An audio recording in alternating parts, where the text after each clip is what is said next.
retour chez vous à l'heure de la présidentielle. Bonjour à tous et merci de nous rejoindre. Nous vous proposons une série d'émissions spéciales. Nous recevons les candidats avec les journalistes de la presse régionale.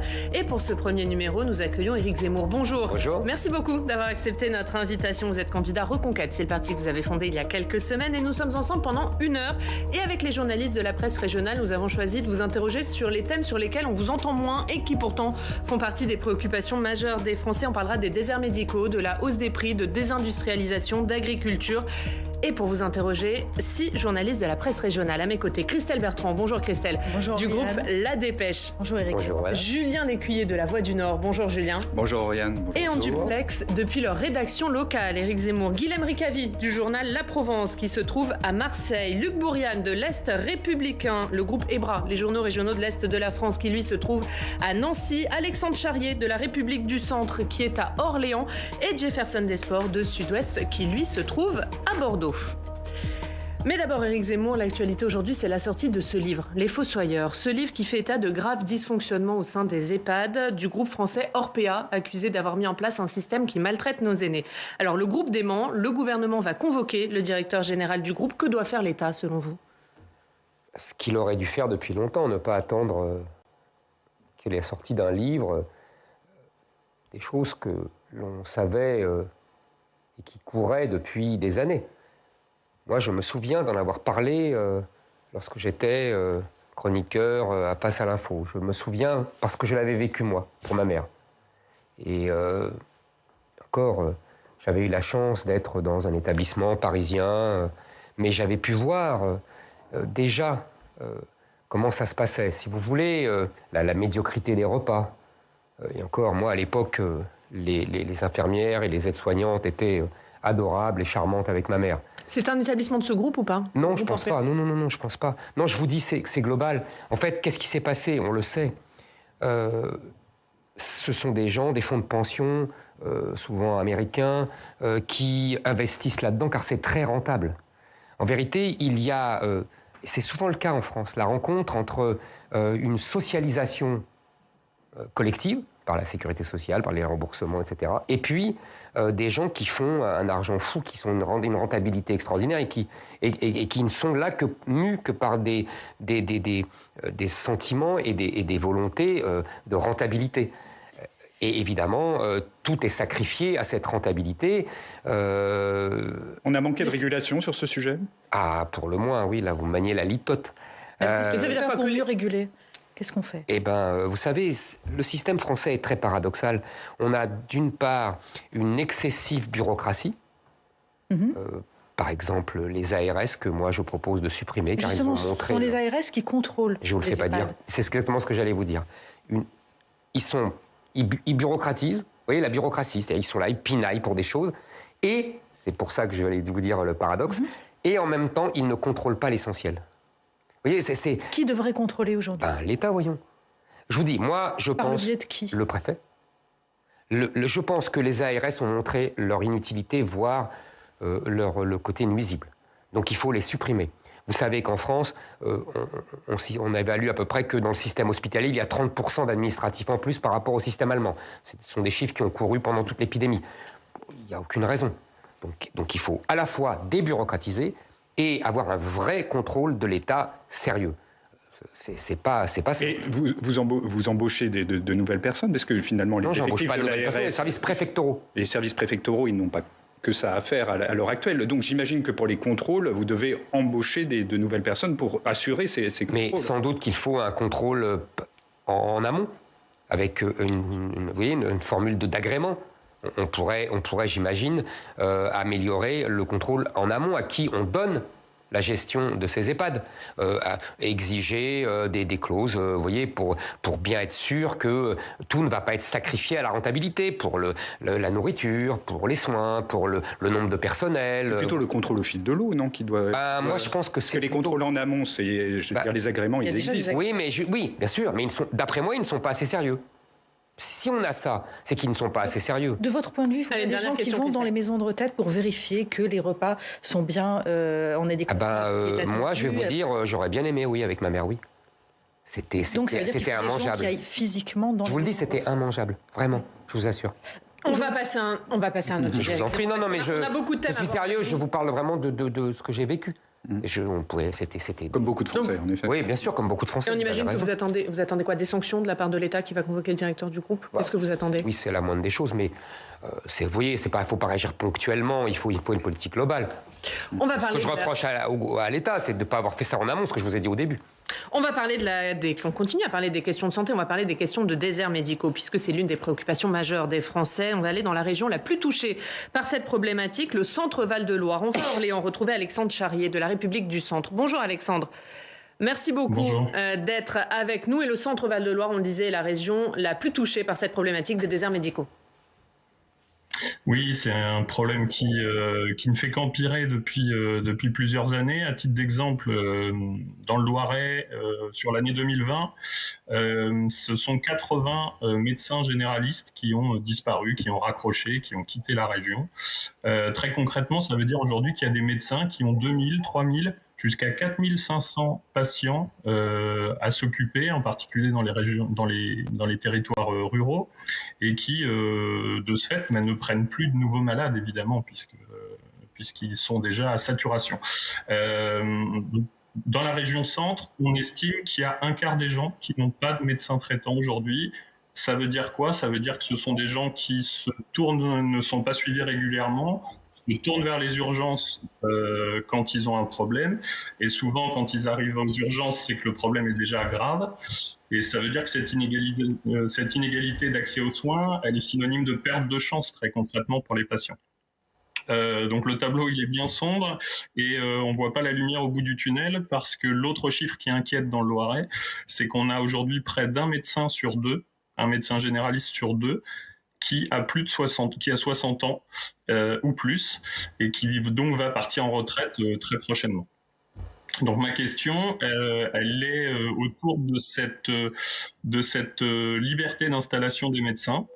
Est-ce qu'aujourd'hui, elle n'est pas anachronique au regard de la situation qu'on vit, et comment vous comptez faire en sorte que les praticiens soient mieux répartis sur le territoire et qu'on ait les mêmes chances de se faire soigner, qu'on habite à Orléans, Chartres, Auxerre ou à Biarritz ou Nice, qui sont des villes bien mieux dotées aujourd'hui? Éric Zemmour. Vous voyez, on peut partir des mêmes prémices de cette discussion que de la discussion précédente. C'est-à-dire la contradiction et les paradoxes d'un système français qui est à la fois socialisé, puisque tout est remboursé par la sécurité sociale, et en même temps qui est libéral, puisque les médecins sont des professions libérales qui ne sont pas salariés, qui exercent librement leur activité, etc., qui peuvent s'installer où elles veulent, etc. Vous voyez, ce mélange qui peut être subtil et très profitable si c'est équilibré et harmonieux, et qui peut partir comme ça et être déplorable quand ce n'est plus tenu. Et là, nous sommes à un moment où c'est plus tenu. Pourquoi? Parce qu'une fois de plus, nous avons fait, les gouvernements précédents ont fait des choix de courte vue. Je m'explique. À partir des années 70 et plus encore, on a mis un numerus clausus aux études médicales. Pourquoi? Parce que les technocrates de l'époque se sont dit, très intelligemment, croyaient-ils, eh ben voilà, il y a des déficits de la sécurité sociale, c'est les médecins qui font des ordonnances, donc c'est les médecins qui provoquent des achats de médicaments. Donc s'il y a il y aura moins de médicaments achetés et moins de trous de la Sécu. S'il y a moins d'ordonnances, donc s'il y a moins d'ordonnances, c'est qu'il y a moins de médecins. Donc on a réduit. Le gouvernement y met fin au numéro. Le gouvernement y a mis fin. Dans les mots. Ce n'est pas encore dans les faits. Vous voyez, parce que ça prend du temps. Vous avez raison. C'est vrai, ça prend du temps. Mais il faudrait aussi activer un peu. Et c'est ça le scandale d'origine. Ce qui fait que... Mais alors, qu'est-ce qu'on fait maintenant? Alors, qu'est-ce qu'on fait maintenant? D'accord. Non, mais c'est quand même important de savoir qu'il y avait les conséquences des décisions. Oui. Alors, donc maintenant, on fait... Vous avez raison, la première mesure de long terme, parce que les études médicales, c'est 6 ans, 8 ans, 10 ans, donc évidemment, ça va prendre du temps, c'est en finir avec ce numerus clausus. Moi, je propose de doubler la capacité de promotion, de promotion annuelle, vous voyez, de formation des médecins. Ce qui évitera que des jeunes Français aillent en Belgique, parce que le concours est moins difficile pour être médecin, et ce qui évitera de faire venir des médecins algériens ou roumains, ce qui prive ces pays-là. Bon, très bien. On va en parler, mais juste sur la liberté, je continue. D'installation, Éric. Alors attendez, c'est quand même le problème de fond. Deuxièmement, en urgence, en urgence, parce qu'il y a des urgences, vous avez montré, je propose d'imiter le département de Saône-et-Loire, qui a embauché 70 médecins salariés pour 5 ans, payés par le département, de le faire dans tous les déserts médicaux, d'embaucher 1000 médecins pour... 1000 médecins pour la France entière ? Oui, dans les déserts médicaux, bien sûr, pas à Paris. Vous demandez aux collectivités de le faire. Par exemple, on pourrait, soit l'État, c'est l'État qui pourrait les payer, soit les collectivités. Après, c'est de la répartition administrative, vous voyez. Est-ce que ce ne serait pas plutôt à la collectivité, histoire qu'elles y... Mais le département de Saône-et-Loire l'a fait. Voilà. Ce serait plutôt sur ce mode. Absolument. Deuxièmement, il y a... Vous les trouvez où, ces 1000 médecins ? Parce que justement, on a un problème de formation. Mais vous savez, il y a... Alors, c'est ce que j'allais vous dire. C'est ce que j'allais vous dire. Ce que je comprends dans l'évolution des médecins, votre journaliste a dit, il y en a beaucoup qui vont partir. C'est normal, c'est les boomers. C'est les gens qui sont nés... Bon. Et eux, ils travaillaient beaucoup. Oui. Aujourd'hui, les médecins travaillent beaucoup moins. C'est aussi une des causes du problème, c'est-à-dire qu'ils font beaucoup moins d'heures. Et donc, ils peuvent voir beaucoup moins de médecins. Et ils ne vont pas en zone rurale. Et ça, c'est le deuxième problème. Mais il y en a. Le premier, c'est qu'ils font moins d'heures, même s'ils allaient en zone rurale.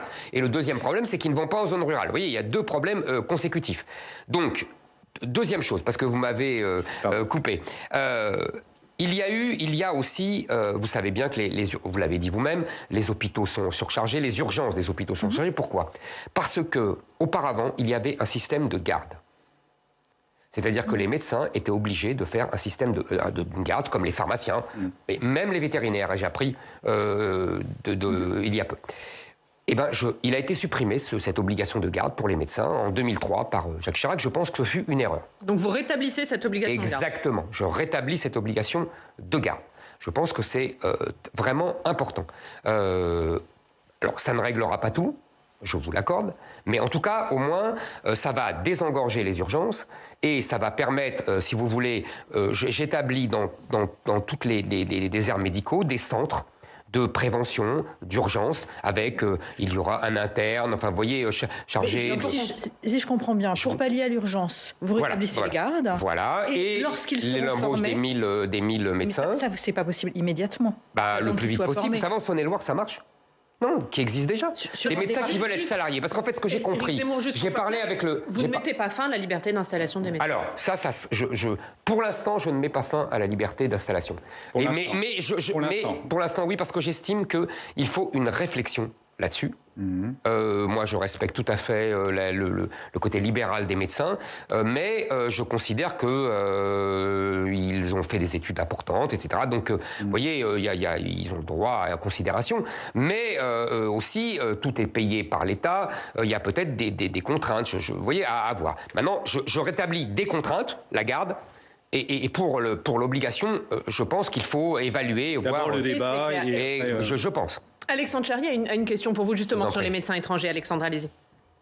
Oui, parce que sur la question des 1000 médecins, vous n'avez pas tout à fait répondu, à mon avis, sur effectivement ce réservoir de 1000 médecins. Aujourd'hui, il n'existe pas. Il n'y a pas 1000 médecins qui sont formés qui attendent d'être envoyés dans les territoires ruraux. Est-ce que aujourd'hui, l'urgence, elle passe du coup par le recrutement de médecins étrangers, comme peuvent le faire de nombreuses communes, nous, dans le Loiret, où on a des médecins roumains, des médecins grecs qui viennent prêter main forte et répondre à l'urgence et aux besoins des patients dans le département.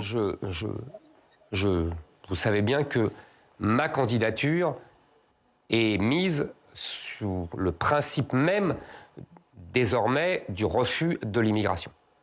Donc c'est pas moi qui vais vous dire oui, il faut encore plus d'immigrés. Non. Moi je pense qu'il faut moins d'immigrés et je fais campagne pour l'immigration zéro. Maintenant, je fais une distinction entre les Européens et les autres, premièrement. Mais deuxièmement, je tiens à dire que c'est un peu facile de dire il faut faire venir des immigrés.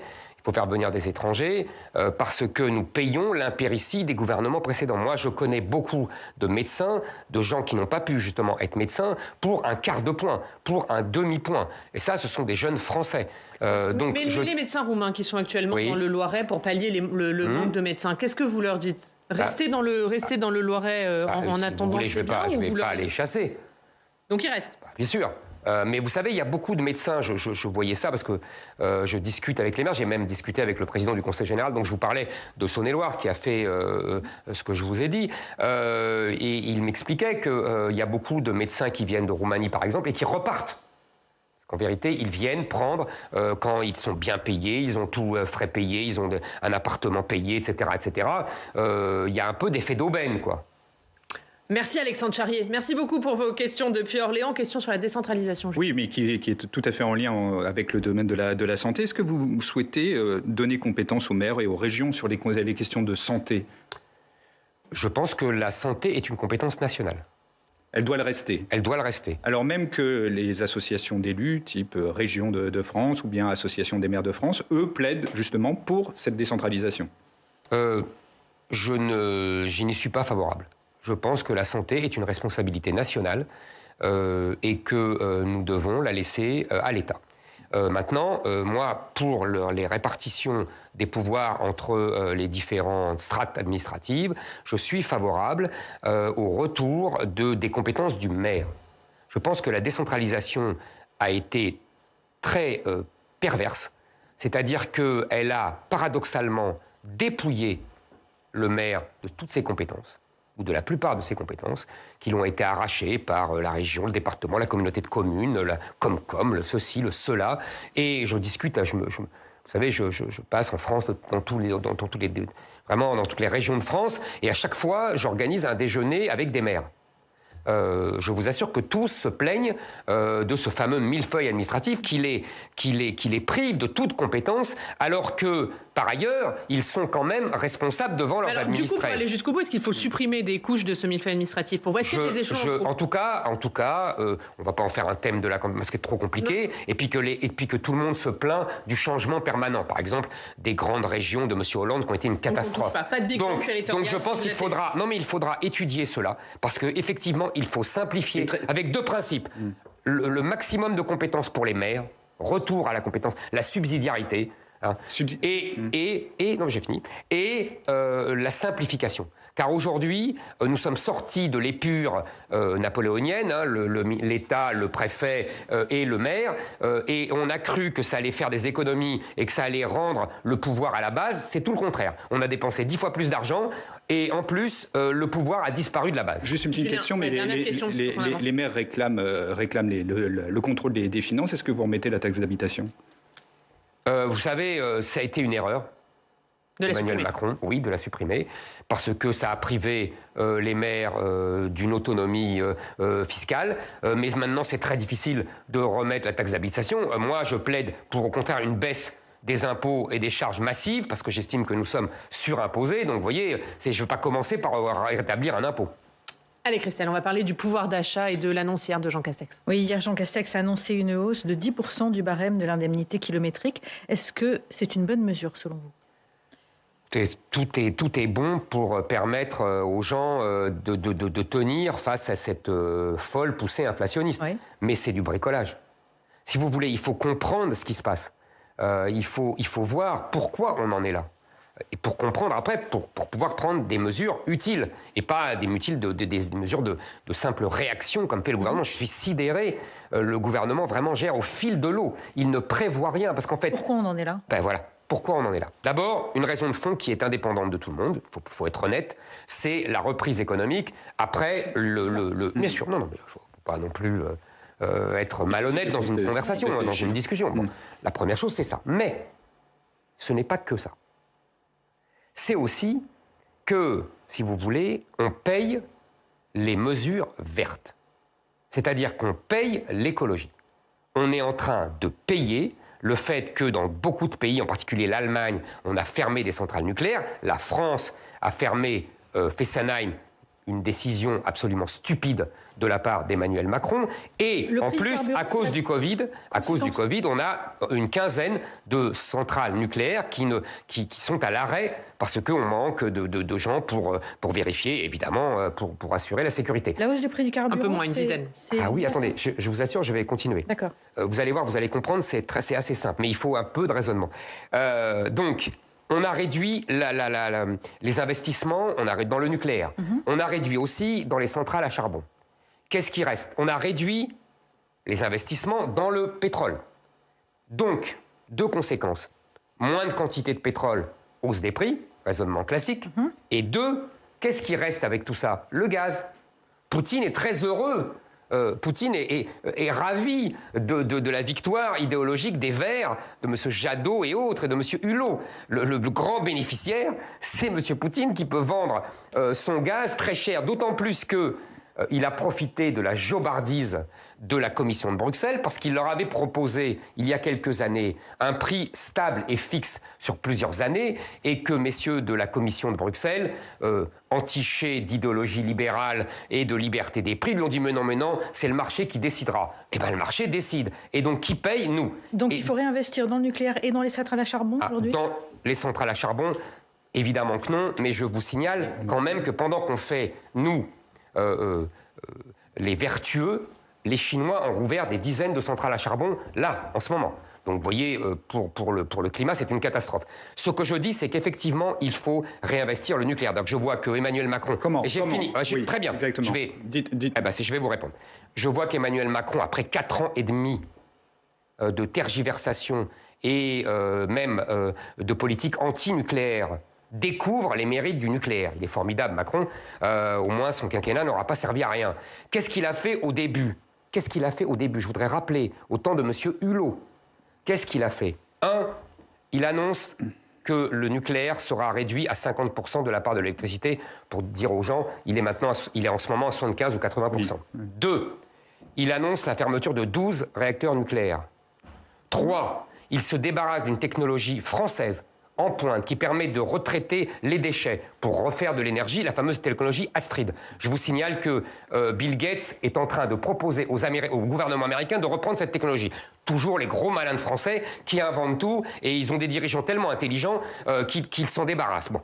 Et maintenant, donc, vous voyez, il a fait tout ça, il a fermé Fessenheim. Il n'était pas obligé du tout. C'était, vous connaissez l'histoire, je la connais bien, c'était l'accord d'arrière-cuisine politicienne entre Mme Aubry, qui était premier secrétaire à l'époque du PS, et les Verts, on y revient toujours les mêmes, pour avoir quelques circonscriptions. Et du coup, Mme Aubry s'est engagée à fermer Fessenheim. Voilà la grande politique de nos compétents. Et donc, combien de réacteurs? Combien de divisions? Absolument, vous avez raison. Donc moi, ce qu'il faut, c'est, construire 14 réacteurs nucléaires. 14 réacteurs Il faut prolonger la durée de vie des centrales actuelles à 60 ans. Les Américains le font. Et ensuite, il faut réutiliser et remettre au goût du jour notre technologie Astrid. Parce que nous l'avons toujours. Mais vous savez, c'est très grave ce qui est en train de se passer. Car le gouvernement, pour des raisons démagogiques, est en train de tuer EDF. Le gouvernement et l'Europe. Est-ce que j'ai 1 minute pour expliquer ça? Parce que c'est un peu technique. Les salariés d'EDF sont en grève aujourd'hui. Mais ils ont tout à fait raison. Est-ce que pour vous, la décision de demander à EDF de vendre à bas coût les prix à ses concurrents, c'est une erreur? C'est pas... Non.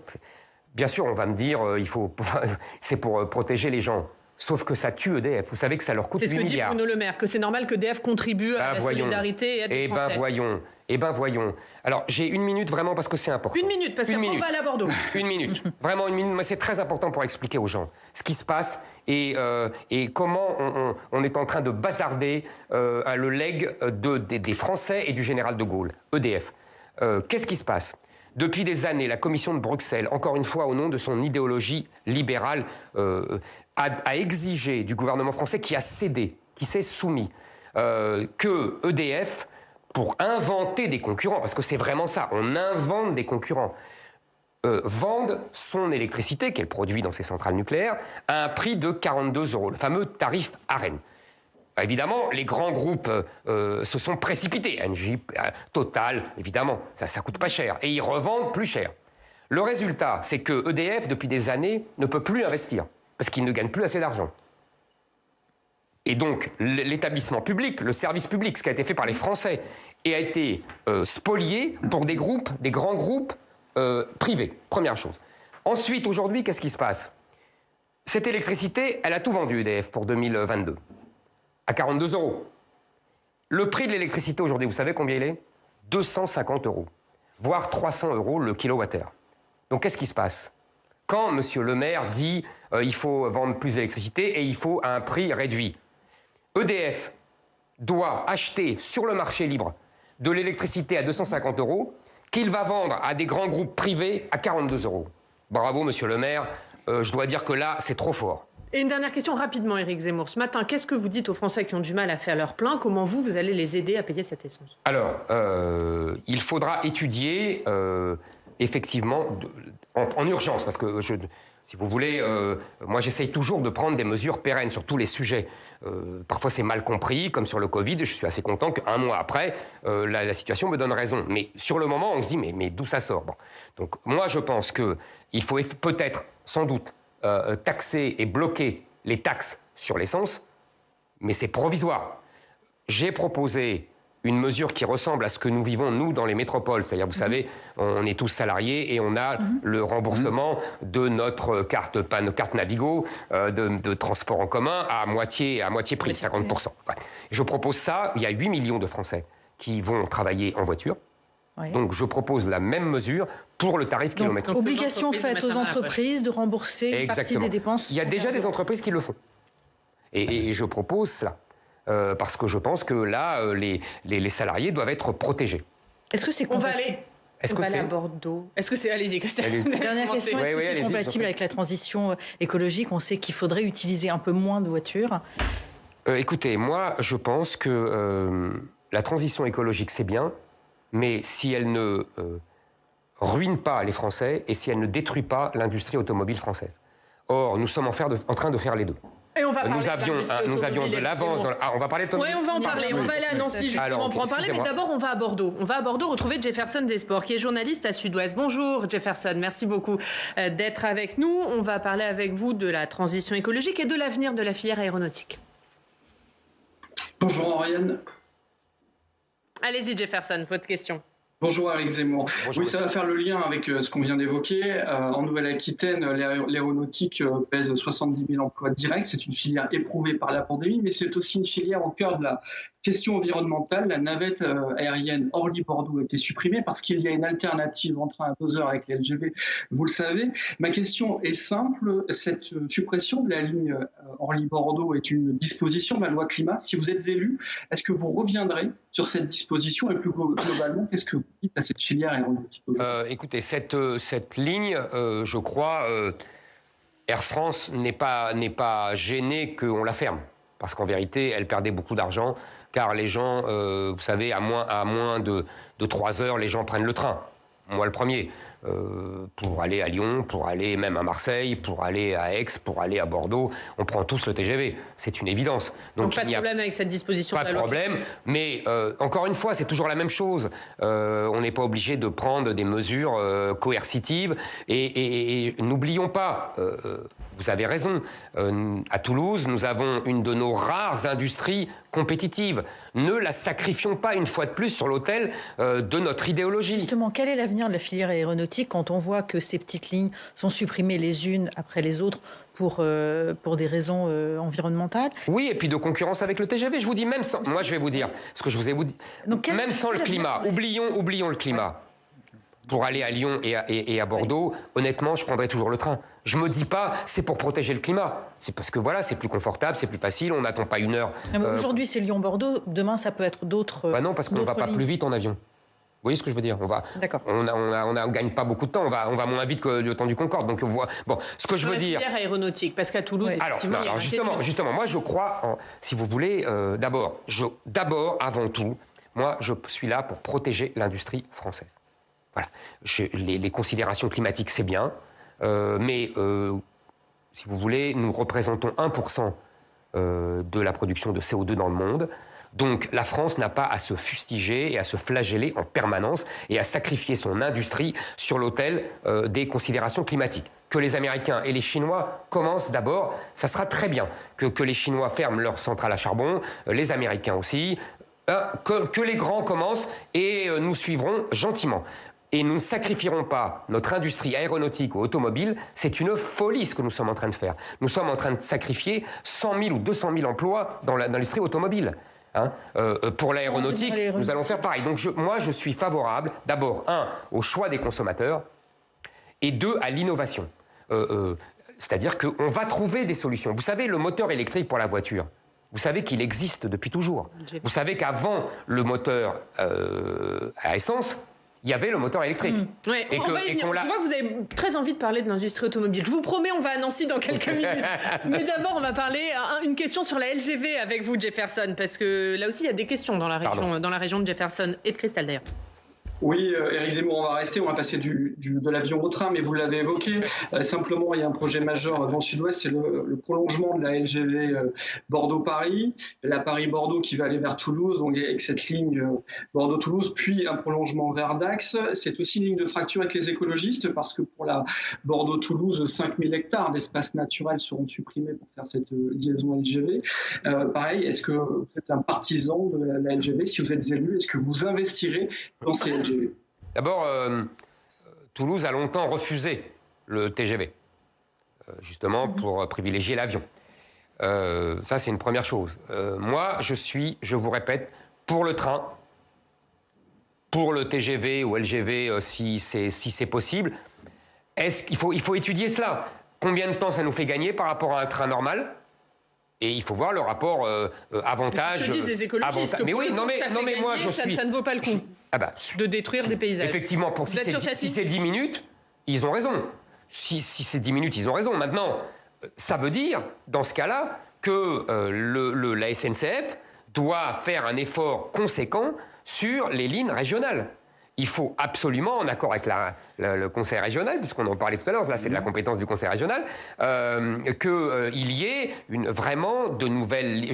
Je trouve absolument impardonnable de la part de la SNCF d'avoir abandonné toutes ces lignes régionales sous prétexte que ce n'était pas rentable. Il faut donc absolument... Vous condamnez la politique du tout TGV? Ah oui, non mais ça, la politique du tout TGV, vous savez, c'est une vieille politique, c'est dans les années 80.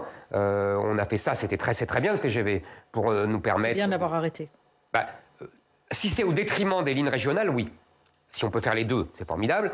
Mais moi, je suis pour les lignes régionales, si vous voulez, et c'est un des axes de ma campagne, je pense qu'il faut absolument revivifier la France rurale. Je pense que nous sommes arrivés, si vous voulez, c'est une longue évolution historique en vérité qui part du 19e siècle, qui s'est accélérée après la Seconde Guerre mondiale. Vous savez, nous étions le pays qui avons le plus résisté à l'urbanisation. Pour vous donner une idée, il y a plus de monde en France dans les villes que dans les campagnes à partir de 1931. Ce chiffre-là, en Angleterre et en Allemagne, c'est 1880 à peu près. Donc vous voyez, on a longtemps résisté. Et puis après, on a accéléré comme des fous parce qu'on s'est dit, c'est la condition du développement, de la prospérité. Donc aujourd'hui, on est allé trop loin. Il faut démétropoliser la France. Là, tout l'argent est parti dans les métropoles. L'argent de la mondialisation, l'argent de l'État, dans les banlieues et dans les centres-villes. Pardonnez-moi, je finis. Il faut renverser la vapeur et mettre beaucoup d'argent dans les zones rurales. Il faut favoriser les transports. Est-ce qu'aujourd'hui, on relance des petites lignes, même si elles ne sont pas rentables? Oui. Et comment est-ce qu'on les finance? On les finance par l'État. Parce que tout simplement, je vais vous dire, c'est donc une là, politique... c'est pas les collectivités qui financent, c'est l'État qui finance. Là, en l'occurrence, ça dépend. Le train, c'est les collectivités locales. Mais vous savez bien qu'il y a des transferts de fonds. Mais ce que je veux dire, je finis simplement. On a mis beaucoup d'argent dans les villes et en particulier dans les banlieues, la fameuse politique de la ville. On a dépensé depuis 30 ans 100 milliards. Je souhaite et je demande que l'on transfère les fonds de la politique de la ville vers la politique d'aménagement rural et des petites villes. C'est une mesure fondamentale d'équité. Aujourd'hui, on dépense à peu près le double pour les villes que pour les zones rurales. Je veux faire l'inverse. Et vous verrez que ça va changer. Donc comment on finance avec cet argent? Même si ça n'est pas rentable, quoi. Absolument, même si ça n'est pas rentable. Ça y est, c'est l'heure. On va parler de l'automobile.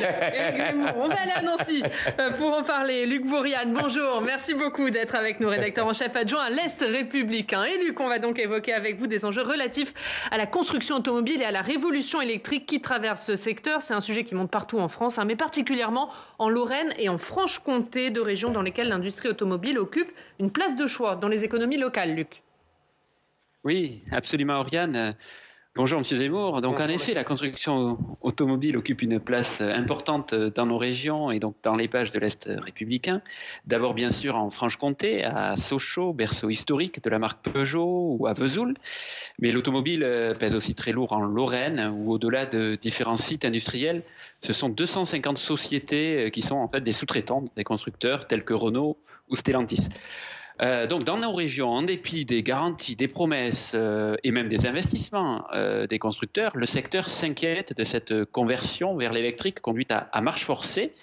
Vous l'avez indiqué tout à l'heure, les projections indiquent que ce sont près de 100 000 emplois qui sont menacés en France par l'avènement de l'électrique. Bref, vous brûliez d'envie d'en parler, ça tombe bien. Quelle serait donc votre politique et surtout, quelle est votre marge de manœuvre? Quelle serait-elle pour éviter une telle saignée dans les entreprises françaises et notamment dans des régions comme la Lorraine qui ont déjà subi de plein fouet diverses vagues de désindustrialisation? Vous êtes aimable de me faire aller enfin de l'automobile. Voilà. Non, mais c'est un vrai sujet. Mais c'est non, une vraie inquiétude, notamment dans l'Est de la France. Évidemment, c'est un sujet fondamental. On a le droit de plaisanter. Ah non, mais bien sûr. Non. C'est un sujet très, très sérieux. En vérité, depuis des années, on sacrifie notre industrie, pan après pan, sur l'autel de l'idéologie verte et écologiste. On a sacrifié nos industries qui étaient très puissantes en France. La chimie. On a oublié, il n'y a plus d'industrie chimique en France. Elle a été mise en Inde et en Chine. La pharmacie, on s'est rendu compte qu'on ne fabriquait plus rien en France. Vous vous souvenez, la polémique sur le paracétamol. Bon, pourquoi? D'après vous, pourquoi? C'était une des industries phares de la France. Et ça coûte moins cher de le faire ailleurs. Pas seulement, chère madame. Je vous assure, pas seulement. C'est aussi parce qu'il y a trop de normes en France. Et donc les industriels en ont marre, et donc ils mettent leurs usines aux Indes. Mais aussi parce que ça coûte moins cher. Les deux. Mais vous savez bien que les salaires des travailleurs indiens et chinois ont beaucoup monté, et pourtant les usines ne reviennent pas, parce qu'il n'y a pas que le salaire. Il y a aussi les normes. Et donc, en fait, on exporte notre pollution ou notre CO2. Mais après, il revient en produits consommés. Hein. Bon. Mais sur la filière automobile... Deuxièmement, il faut toujours, vous savez, remettre dans le contexte, parce qu'on voit l'évolution. L'automobile, c'est la nouvelle cible, c'est la nouvelle victime. Qu'est-ce qu'on fait? Votre journaliste l'a dit, il y a 100 000 emplois en jeu. C'est colossal, colossal. En plus, c'était une des rares industries françaises compétitives. Donc on va la sacrifier. On était très fort dans les moteurs thermiques, on était très fort dans les moteurs diesel, qui avaient énormément progressé, qui en vérité étaient très peu coupables dans le réchauffement climatique, étaient devenus très peu coupables pour une industrie électrique pour lesquelles les Chinois sont en avance, les Américains sont en avance sur nous.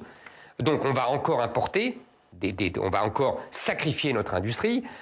Et en plus, mais M. Carlos Tavares, le patron de Peugeot, qui est devenu Stellantis maintenant, a tout dit, mieux que moi. Et lui, c'est un expert. Il a dit, cette politique européenne acceptée par M. Macron est une folie. Elle va détruire notre industrie. Oui, sur les voitures électriques, il faut revenir en arrière. Oui, il faut plus de variété. Les consommateurs choisiront. Oui, il faut plus de variété. Oui, il faut protéger davantage. Monsieur Zemmour, excusez-moi, mais toute la stratégie de l'État à l'heure actuelle est de construire, par exemple, des gigafactories dans notre région des Hauts-de-France, des grandes usines de batteries électriques, toute une filière. Je vous dis pas vous leur dites, on arrête tout. Je ne dis pas qu'il faut. Non, mais vraiment. Non, mais je comprends votre question. Oui. Je ne dis pas qu'il faut abandonner la filière électrique. Je dis qu'il faut diversifier. Il ne faut pas mettre tous ses œufs dans le même panier. C'est tout ce que je dis. Surtout quand le panier est percé. Parce que le panier est plus fourni chez les Chinois que chez nous. C'est tout ce que je dis. Il faut peut-être laisser le temps à l'industrie automobile d'investir dans les fameuses batteries. Mais vous m'accordez que pour l'instant, on va tout acheter chez les Chinois. Vous êtes d'accord avec moi? Donc le temps... Ils investissent même dans les Hauts-de-France. Hein. Voilà. Donc le temps... vous savez, ils sont malins, les Chinois. Ils vont saper tous nos efforts. Ils ont bien compris qu'on est en train de leur donner les clés du camion. C'est le cas de le dire. Luc, peut-être un dernier mot avec vous sur ce sujet? Oui, si je me permets de prolonger, parce que la question c'était quelle marge de manœuvre auriez-vous? Ouais. Or là, l'Europe a décidé d'interdire la vente de tout véhicule neuf à moteur diesel ou essence dès 2035. Mais vous savez, monsieur... Qu'est-ce qu'un président de la République pourrait faire? Mais vous savez, monsieur, l'Europe, comment vous dire, ce n'est pas Dieu qui descend, ce n'est pas Moïse qui descend du mont Sinaï avec l'étape de la loi donnée par Dieu. Ça se discute. La France, c'est une association de nations, l'Europe. Il ne faut jamais l'oublier. M. Macron a tendance un peu à l'oublier. Moi, pas. La commission de Bruxelles n'est pas le dictateur au-dessus du président de la République française. C'est d'abord les États européens qui décident. Donc on peut toujours renégocier, négocier. On peut toujours dire que là, on ne respecte pas. Là, on demande du temps. Il y a des négociations. On n'est pas obligé tout le temps, comme le gouvernement de M. Macron, de se coucher devant les injonctions de Bruxelles. On va parler d'un dossier symbolique. Un groupe comme Stellantis... Un dernier mot, Luc, ouais. Excusez-moi, Oriane. Un groupe comme Stellantis, vous l'avez dit, le fait peut-être à reculons, mais a enclenché déjà, a investi déjà très fortement. Il ne le fait pas à reculons, il dit que ça va être une catastrophe. Pardonnez-moi, c'est pas être à reculons. C'est dire, on va à la catastrophe, on est obligé, on a le pistolet sur la tempe, donc on le fait. Mais on vous prévient, ça sera une catastrophe. C'est ça que me dit monsieur Tavares. Il dit pas, bon, allez, je le fais quand même, c'est à reculons. Non, il dit, vous allez à la catastrophe, je vous aurais prévenu. Merci Luc Bourriane. Merci, on va parler d'un dossier symbolique, c'est celui de la SAM dans l'Aveyron. Ouais, un exemple très concret. 333 personnes salariées de la société aveyronnaise de métallurgie ont reçu leur lettre de licenciement. Ils occupent leur usine depuis 64 jours et disent que leur activité a été délocalisée. Vous, président de la République, qu'est-ce que vous faites? Est-ce que vous interdisez les délocalisations pour éviter ce genre de situation? Fabien Roussel le propose. Est-ce que vous êtes d'accord avec Fabien Roussel? Les méthodes communistes, on sait où ça mène. Maintenant, ça veut dire quoi, ça, Éric Zemmour ? Comment ? Ça veut dire quoi ? Ça veut dire qu'on sait, on a connu, le communisme a existé dans toute l'Europe de l'Est entre. Donc vous interdisez pas les délocalisations ? Non, mais on peut pas interdire. Vous savez, il y a des choses qu'on peut pas faire. On peut sauter sur sa chaise en disant on interdit, mais c'est pas vrai. Bon. Voilà. Maintenant, essayons d'être réalistes et de voir ce qui se passe vraiment. Encore une fois, il y a beaucoup d'entreprises qui vont trouver prétexte de cette transition écologique à marche forcée pour délocaliser. Parce qu'en vérité, c'est ce que je vous ai dit. Vous aviez eu l'impression que je faisais une diversion, mais non. C'est ce qui s'est passé pour la chimie, c'est ce qui s'est passé pour la pharmacie. On a dit, il y a des normes très strictes en Europe, qu'est-ce qu'on fait ? C'est pas qu'on arrête cette industrie, on la délocalise vers des pays qui se moquent complètement de nos normes. Ce qu'a fait Renault et Peugeot. Merci. Donc ça va continuer. Mais donc, est-ce que Renault et Peugeot sont... alors, si je reprends les propos de Fabien Roussel, il dit que c'est presque une trahison envers la nation de délocaliser la production en Chine. Est-ce que vous estimez que c'est en effet une trahison ? Oui, c'est une trahison, mais cette trahison, c'est le gouvernement français qui en est responsable. Et c'est Bruxelles qui en est responsable. Les grands groupes le font soit contraints, soit, encore une fois, je ne veux pas être naïf, soit ils profitent de la situation. Mais alors concrètement, qu'est-ce que vous dites ? Mais c'est le gouvernement qui leur a donné la possibilité d'en profiter. Mais qu'est-ce que vous dites aux salariés de la SAM ce matin ? Si vous êtes élu le 24 avril, qu'est-ce qui va se passer pour eux ? Moi, je suis là pour protéger l'industrie française et pour réindustrialiser. Donc j'ai tout un plan pour la réindustrialisation. J'espère qu'on peut en parler. C'est le moment, allez-y. Très bien. En fait, nous avons une industrie qui a... vraiment pris la poudre d'escampette. Pour vous donner les chiffres qui sont maintenant un peu connus, on avait une industrie qui représentait dans les années 80 24% de la richesse nationale. C'est ce que c'est encore en Allemagne. Ça représente 24%. En Italie, 20%. Nous sommes devenus à 13%. Même certaines statistiques donnent 11%. C'est vous dire. En fait, on n'a quasiment plus d'industrie à part quelques pôles. L'aéronautique dont on parlait, le luxe, etc.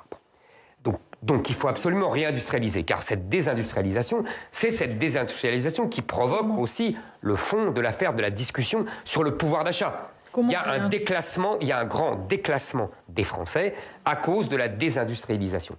Donc évidemment, si vous voulez, on a ouvert les frontières à tout va, on a fait rentrer la Chine dans l'OMC, c'était une folie. Alors ça, c'est pour le constat, mais qu'est-ce que vous faites maintenant ? Bon, alors, donc, d'abord, il faut bien comprendre que les entreprises françaises souffrent d'un excès de normes, je l'ai dit tout à l'heure, et de charges et d'impôts. Donc allègement des normes. allègement des normes, je crée un haut commissariat à la simplification administrative. Attendez. Simplification administrative pour nettoyer tous les codes, les normes, etc. Bon, très bien. Deuxièmement, baisse des charges. Impôts de production, ces impôts imbéciles que les entreprises payent avant même d'avoir fait un sou de bénéfice. Moins de 10 milliards. Le gouvernement vient de faire moins de 10 milliards. Qu'est-ce que vous proposez ? Vous remarquez que là aussi, c'est comme la discussion de tout à l'heure, c'est comme le nucléaire. Il se réveille à un an de la présidence. Qu'est-ce que vous proposez, vous ? Moi, je propose 30 milliards sur le quinquennat de baisse d'impôts de production. C'est moins de 10 milliards par an, donc. C'est moins de 10 milliards par an, c'est déjà pas mal, Non, mais ce que je veux dire par là, c'est que c'était déjà 10 milliards par an, c'est ce que propose la rigueur le gouvernement. Après, on ne sait pas ce qu'ils vont faire. Sur plusieurs années. Les 10 milliards. Et moi, je vous dis 30 milliards en tout. Donc, c'est pas la même chose. Eux, on ne sait pas ce qu'ils vont faire. Ils n'annoncent pas 20 milliards, 30 milliards. Vous comprenez ce que je veux dire ? Ils n'ont pas annoncé ça. Bon. Deuxièmement, je propose également de baisser, en tout cas, de permettre à beaucoup de PME de payer l'impôt sur les sociétés au taux réduit. Vous savez qu'aujourd'hui, il y a le taux normal, 25%, et il y a le taux réduit de 15%. Aujourd'hui, au-delà de 36 000 euros, je crois, de bénéfices, on passe au taux normal. Je propose d'augmenter ce plafond à 300 000 euros pour permettre à beaucoup d'entreprises d'en profiter. Troisièmement, je propose également, pour permettre aux PME de grossir et de ne pas se vendre à un fonds d'investissement américain ou à des Chinois, comme cela se fait beaucoup, d'exonérer les entreprises familiales de droits de transmission, de droits de donation. Oui. C'est juste qu'il faut qu'on passe à un autre. Allez, bon. Allez, on passe à un autre. Alors, parce que j'ai pas fini. Alors, rapidement, alors, une seconde, parce qu'il y a le pan. Parce que je veux pas qu'on croie qu'il y a que des baisses de charges. Il y a aussi le versant, parce que moi je ne suis pas un dogmatique, vous savez, je suis pas. Il y a aussi le versant étatique, c'est-à-dire que je veux que l'État protège nos entreprises contre les investissements étrangers qui sont là uniquement pour nous voler nos technologies. Donc voilà. Et deuxièmement, je suis pour un fonds souverain adossé au livret A parce que les entreprises françaises manquent cruellement de capitaux. Et donc, vous savez, on a une épargne colossale. Et donc, on transmet beaucoup et on investit peu. Exactement. Donc, le fonds souverain adossé au livret A pourrait alimenter nos entreprises et dernière chose, si vous me permettez, je propose la création d'un Patriscore, vous savez, sur le modèle du Nutri-Score.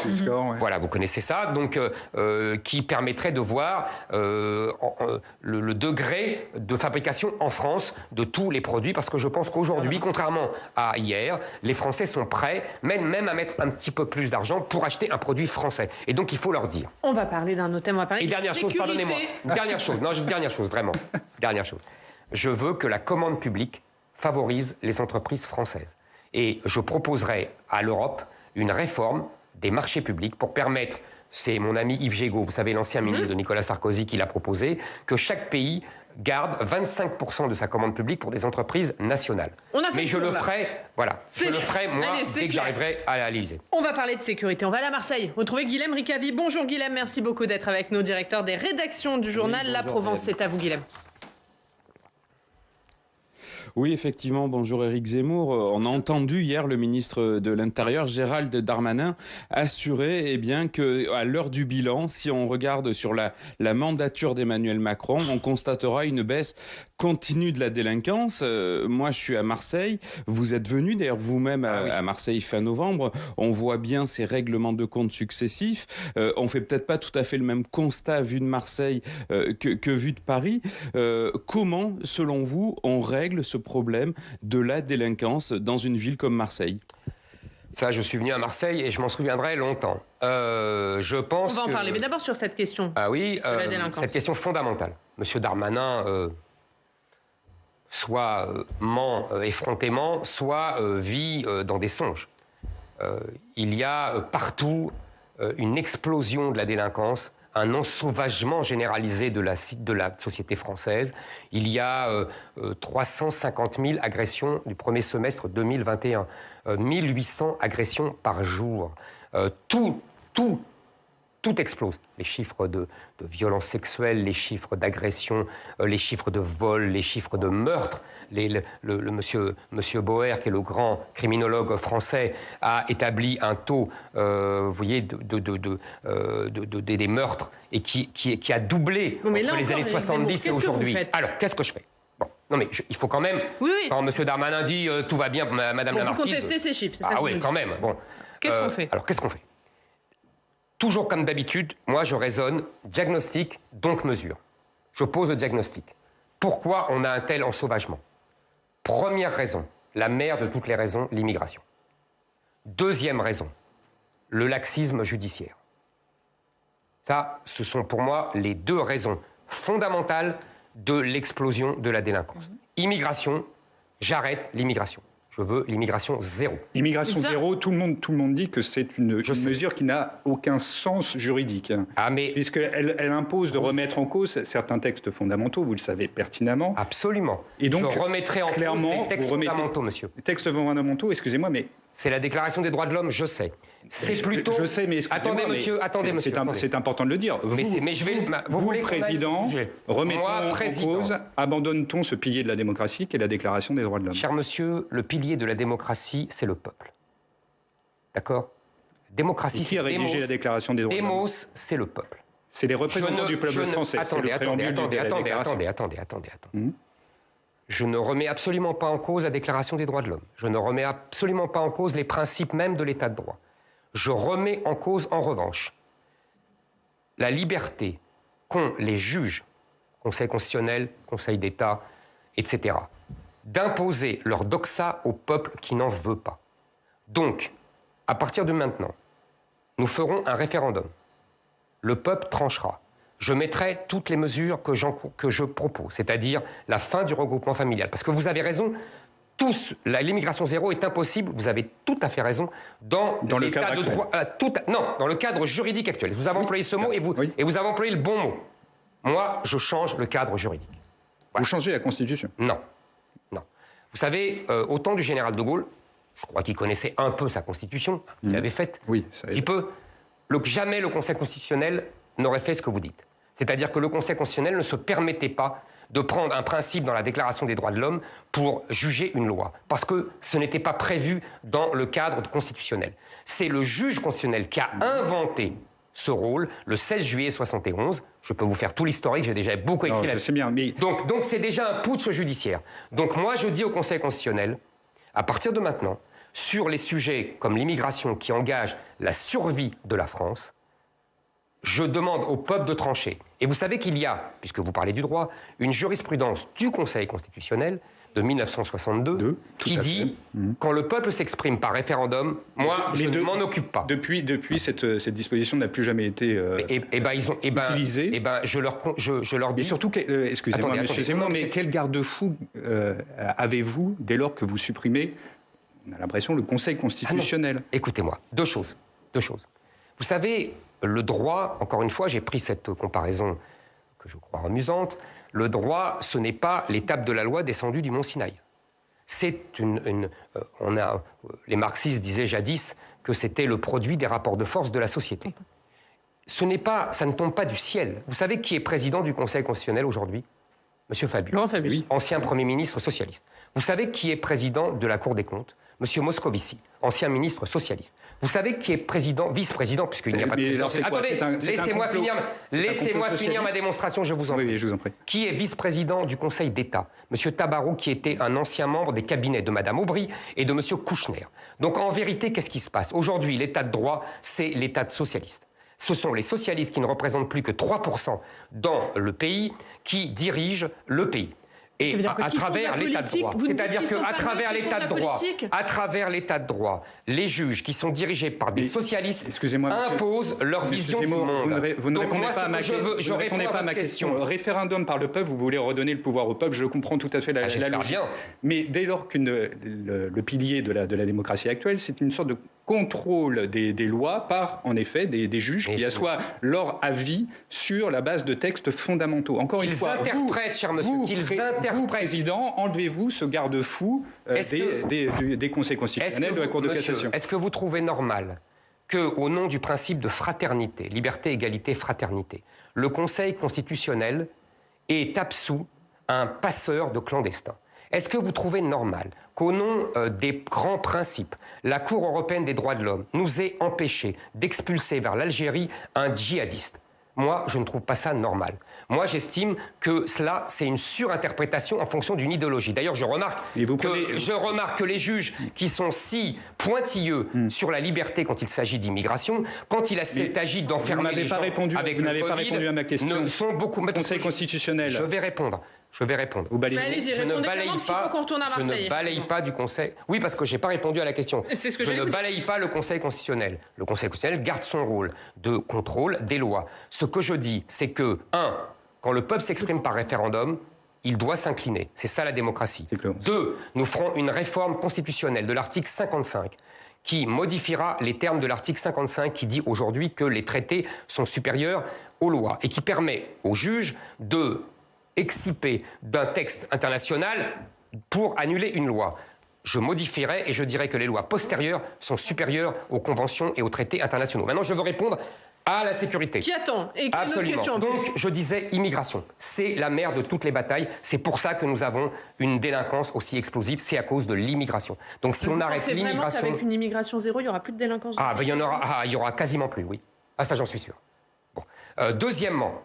C'est-à-dire qu'il y a que des immigrés qui sont délinquants dans ce pays? Oui.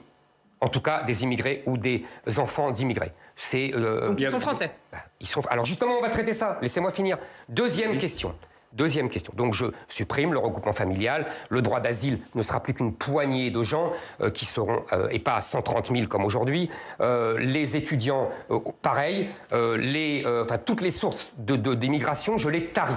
D'accord? Je supprime l'AME, je supprime les prestations sociales non contributives aux étrangers, je supprime le droit du sol, c'est-à-dire qu'on ne sera plus français parce qu'on est né en France, de parents étrangers, évidemment qu'on est né de parents français. Voilà, ça c'est les grandes mesures pour arrêter l'immigration. J'expulse les chômeurs étrangers de plus de 6 mois et nous arrivons à la sécurité. Pourquoi il y a autant de délinquance? Aussi, c'est à cause du laxisme judiciaire. 3 raisons, très vite. D'abord, l'idéologie de beaucoup de juges, qui est une idéologie de gauche, façonnée jadis par le syndicat de la magistrature. Je dis bien, vous avez une chose contre les juges, quand même. Pas du tout, pas du tout. Vous savez, je vais vous dire, je pense que la démocratie, c'est le peuple. Et que le général de Gaulle a arraché le pouvoir aux parlementaires, car il estimait qu'ils avaient un pouvoir excessif et que le peuple ne dirigeait plus le pays. C'est la 4e République, et c'est donc la 5e République qui traite ça. Aujourd'hui, nous avons le même problème avec les juges. C'est-à-dire qu'ils ont un pouvoir excessif, et ils ont pris le pouvoir au peuple. Donc je veux le rendre au peuple. Donc, la justice, le laxisme des juges. Donc je vais instaurer des peines planchers minimales que les juges devront appliquer. Deuxièmement, une véritable perpétuité. Et non pas 18 ans comme aujourd'hui. Abdeslam, avec moi, ne sortira pas de prison. Jamais. Troisièmement, nous supprimerons aussi le régime de réduction des peines. Vous savez, j'étais très frappé par une histoire il y a quelques années de Madame Natacha Mougels. Non, c'est important. Cette jeune femme a été violée et tuée par un criminel qui avait déjà violé et tué et qui devait avoir une peine de 10 ans et qui est sorti au bout de 5 ans. C'était chez nous, à Marc-en-Barœul. Merci. Et des histoires comme ça, il y en a des tas. C'est plus possible. Donc il y aura... Voilà. Après, je continue, parce que c'est quand même important, j'expulserai les délinquants étrangers. Pour vous donner une idée, sur les 60 000 délinquants aujourd'hui en prison, il y en a 15 000 étrangers. Je les expulserai. Je déchoirai... Dès maintenant. Je déchoirai de la nationalité française tous les doubles nationaux. D'échéance de nationalité qui a déjà été refusée par le Conseil constitutionnel, en l'occurrence. Voilà, ça sera dans mon référendum, et comme ça, le Conseil constitutionnel ne pourra rien dire. Il y a beaucoup de choses à dire. Il y a beaucoup de choses dans le référendum, oui, ça, vous avez tout à fait raison. Vous les expulsez vers où? Vers leur sachant pays. Que les États d'origine C'est une très bonne question. D'ailleurs, ils refusent aussi même tous leurs clandestins. Les laissez-passer consulaires. Ils ne signent pas les laissez-passer consulaires. Il y a un bras de fer entre certains pays et le gouvernement français sur ce sujet. Absolument, vous avez raison, madame. On fait comment? Je vais vous dire. On fait un vrai bras de fer. On ne fait pas semblant, comme M. Macron. La suppression des visas, ce n'était pas un vrai bras de fer? Il ne le fait pas. Il le dit, mais il ne le fait pas, comme toujours avec M. Macron.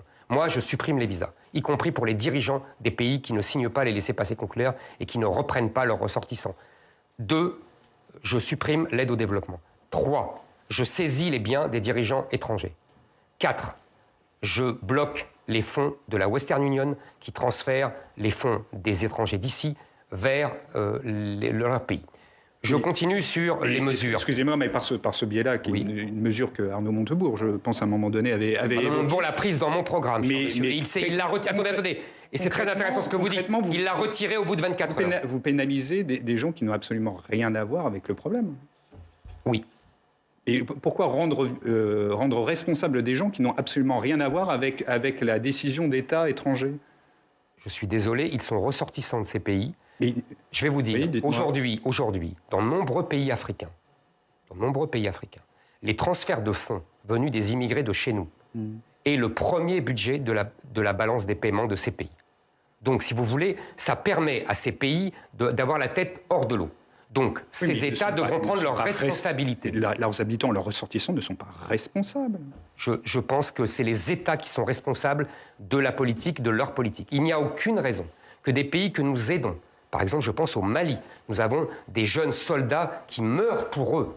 Et ces gens-là refusent dédaigneusement de nous reprendre les clandestins que nous renvoyons. Mais pour qui nous prennent? Et pour l'Afghanistan ou la Syrie, qu'est-ce qu'on fait? Puisque, évidemment, hors de question de renvoyer des gens en Afghanistan ou en Syrie. Je les renvoie.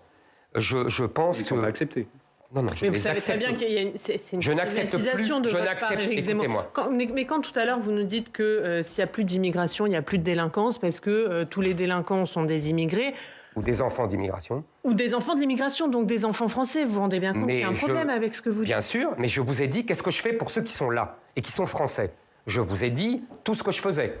D'accord? Je pourrais rajouter, pour les mineurs, je réduis la majorité pénale à 16 ans et je supprime les allocations. Attendez, tous les délinquants ne sont pas des immigrés ou des enfants d'immigrés. Si, excusez-moi, allez voir dans les. Mais vous tenez ça. Allez voir dans les prisons françaises et vous verrez. Et vous le dites vous-même que si le chiffre est important, ce n'est pas la totalité des détenus des prisons françaises. Si vous savez, au Japon.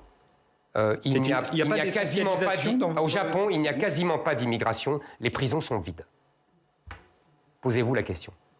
C'est peut-être un peu rapide comme raisonnement. Non, c'est pas rapide. Évidemment, ce n'est pas du 100%. Mais je vous assure que si on arrête l'immigration, on retrouvera la tranquillité dans ce pays. Et si on expulse, pas du 100%. Ça veut dire que ça n'enlèvera pas la délinquance dans ce pays. Elle sera marginale, comme dans tout pays normal. Aujourd'hui, nous avons une délinquance folle. Un ensauvagement devenu démesuré. C'est la conséquence d'une immigration folle. Vous avez vu les chiffres d'il y a quelques jours. Le Japon a aussi des lois extrêmement coercitives qui limitent. Mais oui, mais nous aurons aussi des lois extrêmement coercitives. D'où la défense excusable. Juste un mot là-dessus pour nous préciser, parce qu'on a un peu l'impression par cette expression que vous autorisez finalement, c'est un permis de tuer. Excusez-moi, expliquez-nous. Je vais vous expliquer. Alors déjà, pour qu'on soit clair, c'était samedi soir à Cannes, vous teniez un meeting et là vous aviez dit que si vous êtes élu, vous introduirez la notion de défense excusable, c'est-à-dire que si un commerçant se fait attaquer, il peut riposter, si un policier se fait attaquer, il peut riposter. C'est l'exemple de Stéphane Turc, au-delà de la légitime défense. Absolument. Vous avez ça en tête. Absolument. Surtout, je vais vous dire, est-ce que vous connaissez bien sûr la Suisse? Est-ce que vous trouvez que la Suisse est un western permanent et que tous les Suisses ont le droit de tuer? Répondez-moi. Non. Bon, donc c'est une notion du droit suisse que j'ai prise dans le temps que je suis allé à Genève. On m'a expliqué cela, j'ai trouvé ça très bien. D'ailleurs, c'est des Suisses aussi que je prends l'expulsion des chômeurs étrangers de plus de 6 mois. Vous voyez, par exemple, c'est en Suisse. C'est-à-dire que si un étranger vient travailler en France et au bout de 6 mois, il n'a plus de travail, vous l'expulsez. C'est ça votre mesure? Exactement. Le Canada aussi fait ça, je crois. Les États-Unis, vous savez, au bout de 2 mois même. Donc sur la défense exclusive. Sur la défense exclusive. Qu'est-ce que c'est? C'est simple. Aujourd'hui, pour la légitime défense pour être légale a des contraintes telles qu'il n'y en a jamais. Et que même les policiers vous disent, vous savez, j'ai vu beaucoup de policiers, ils vous disent, en fait, on a peur de sortir notre arme car on sait qu'on va se retrouver au trou, qu'on va se retrouver en garde à vue, que notre carrière va être finie, etc., etc. Je veux changer cela. Aujourd'hui, c'est les policiers et les honnêtes citoyens qui ont peur et pas les voyous. Là, ce que vous je veux que les voyous aient peur. Ce que vous dites, ça va au-delà des policiers. Une dernière question. Oui, ça va au-delà des policiers. Donc ça va, vous parlez des simples citoyens. Absolument. Avec la défense excusable, le bijoutier comme Stéphane Turc qui avait été condamné, la légitime défense n'avait pas été retenue, puisque je le rappelle, il avait tiré sur quelqu'un dans le dos qui s'enfuyait. Pour vous, ce serait accepté ? Non. Ce qui est accepté, c'est qu'il n'y ait plus de proportionnalité. Vous savez, aujourd'hui, c'est très strict. Il doit y avoir une proportionnalité. De la menace. De la menace. Moi, je pense qu'il ne doit plus y avoir de proportionnalité. Les voyous doivent prendre leurs risques. Voilà. S'ils attaquent quelqu'un, c'est eux qui doivent avoir peur. Ce n'est plus les policiers ou les citoyens qui doivent avoir peur. On n'a vraiment plus le temps, Christelle. On n'a même plus le temps pour Guilhem. On va remercier Guilhem qui avait encore d'autres questions pour vous et on s'excuse vraiment auprès de Guilhem, mais il nous reste 2 minutes pour quelques questions politiques. D'abord, vous en êtes où de vos parrainages ce matin, Éric Zemmour ? Ça va mieux. C'est-à-dire Non, mais c'est vrai. Moi, vous savez, je suis honnête. Vous avez reçu non, je ne suis pas encore au sein. Non, j'ai pas reçu d'aide. Simplement, d'abord la médiatisation. Et je vous remercie puisque j'ai pu le dire. C'était pas le but particulier, mais en effet. Non, mais c'était le but. Oui. Mais bon, pour moi, c'était le but. A fait prendre conscience à beaucoup de maires que c'eût été un scandale que je ne fus pas candidat. Deuxièmement, l'arrivée de mes amis Guillaume Pelletier, Philippe de Villiers, Jérôme Rivière, Gilbert Collard. Vous voyez tous ces gens. ils ont appelé des maires, ils ont discuté. Vous savez, quand un maire appelle un autre maire... Il y a des maires, les Républicains, qui vous donnent leur parrainage ? Non, pas du tout. Non, c'est des... Vous savez, Mme Pécresse a dit celui qui donne un parrainage quand il est LR sera sanctionné. Éric Zemmour sera sanctionné. Donc au moins, ces choses sont claires. Non, des gens qui ont soit des divers droites, soit des gens qui pensent que c'est la démocratie et qui ne sont pas d'accord avec moi. Donc, effectivement, nous arrivons à 400 parrainages. Donc, évidemment, ce n'est pas fini, car il faut... Vous savez, tous les spécialistes nous expliquent qu'il en faut 600, 700, voilà. Parce qu'il y a des pertes. Entre les promesses et ce qui arrive vraiment, il y a des pertes. Exactement. Donc vous êtes... je suis raisonnablement optimiste. Mais ce matin, combien de promesses ? Je vous dis à peu près, on doit être pas loin de 400, d'être à 390. Allez, une dernière question, Julien. Mais, alors, si c'est une dernière question, excusez-moi, mais est-ce qu'on peut imaginer quand même, vous échouez à la présidentielle, une option comme pour tous les candidats, qu'est-ce qui se passe après cette élection ? Est-ce que vous arrêtez là votre aventure politique personnelle ? Non, je n'arrêterai pas là mon aventure politique et je serai élu président. Et je vais vous dire pourquoi en un mot.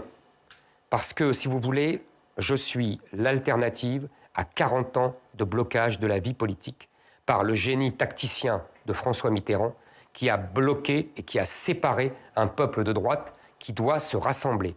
Et je suis le seul à le rassembler. C'est-à-dire que la théorie du cordon sanitaire, je l'ai expliqué à Cannes samedi. Mais ça fait 20 ans que je l'explique dans mes livres. J'en ai pour 1 minute, vraiment. Le cordon sanitaire, qu'est-ce que c'est ? C'est d'une part une droite qui se prétend républicaine. Parce que tout simplement, la gauche lui a mis sa petite médaille en lui disant « Toi, tu es gentil, tu ne mordras pas, tu ne feras pas de mal à la gauche, tu es républicaine. » Et puis les autres, qui sont les parias, le Front National, etc. Avec moi, il n'y a plus de parias, il n'y a plus de cordon sanitaire. Union des droites, c'est ce que vous dites. Le peuple de droite se rassemble. Et c'est la seule façon, vous m'entendez, c'est la seule façon de battre Emmanuel Macron et de battre le système mais si qui vous le... ne le battez pas, attendez, si vous ne le battez pas, attendez. Je suis Macron. Non mais c'est important. Et je suis le seul à rassembler les droites. On le voit dans les gens qui me rejoignent aujourd'hui, les politiques qui me rejoignent, de LR et du Rassemblement national, et on le voit... Chez les LR, il y a qui à Paris ? Et dans les électorats, ce n'est pas fini, vous savez... Il y a d'autres gens chez les LR qui vont vous dire qu'ils allaient vous rejoindre parce qu'Éric Ciotti, dimanche, il a dit il y aura Guillaume Pelletier, personne d'autre. Mais oui, on verra. Vous inquiétez pas. Éric Ciotti, le pauvre, vous savez, il dit ce qu'il peut. Il avait dit jamais avec Jean-Christophe Lagarde. Et Jean-Christophe Lagarde, vous avez dit jamais, le centriste, avait dit jamais avec Éric Ciotti. Le pauvre Éric Ciotti, il doit avaler 10 000 couleuvres. Parce que Mme Pécresse s'est empressée d'aller faire alliance avec M. Lagarde, qui rejette tout ce que dit M. Ciotti. Donc on sait aujourd'hui que Mme Pécresse, mais c'est son problème. C'est son problème. S'il veut être sacrifié et ses idées sacrifiées, tant pis pour lui, c'est lui qui décide. Est-ce que vous resterez président d'un grand mouvement politique ? Je resterai président d'un grand mouvement politique. Le mouvement Reconquête est déjà à 85 000 adhérents en 1 mois et demi. On n'a jamais vu ça dans la Ve République. Éric Zemmour, vous êtes élu, il vous faut une majorité parlementaire. Est-ce que vous travaillez sur législative ? Combien vous espérez de députés et avec qui vous constituez cette majorité ? Je ne peux pas vous dire combien j'espère de députés. Ce que je dis... Vous avez un objectif ? Non. Vous savez, les Français ont compris la logique de la Ve République. le président est élu, il lui donne une majorité. On l'a vu pour Emmanuel Macron, qui n'avait pas de parti, qui a pris ses députés sur Internet. D'ailleurs, on voit le résultat, ils sont pitoyables. Non. Moi, je ne prends pas mes députés sur Internet. Nous avons des alliés, nous avons des gens comme Jean-Frédéric Poisson, ils sont au mouvement VIA, nous avons Madame Trochu. Vous voyez, on a compris votre optimisme pour les législatives. Et ce sera le mot de la fin. Merci Éric Zemmour, merci. On avait encore beaucoup de questions, mais on n'a plus le temps. Oui, il faudra me réinviter. On vous réinvite. Merci d'avoir été avec nous. Évidemment, on va poursuivre cette série d'émissions spéciales avec d'autres candidats. Merci beaucoup Éric Zemmour d'avoir été le premier invité. Merci Julien Lécuyer, merci Christelle Bertrand et merci à nos 4 journalistes de la presse régionale en région.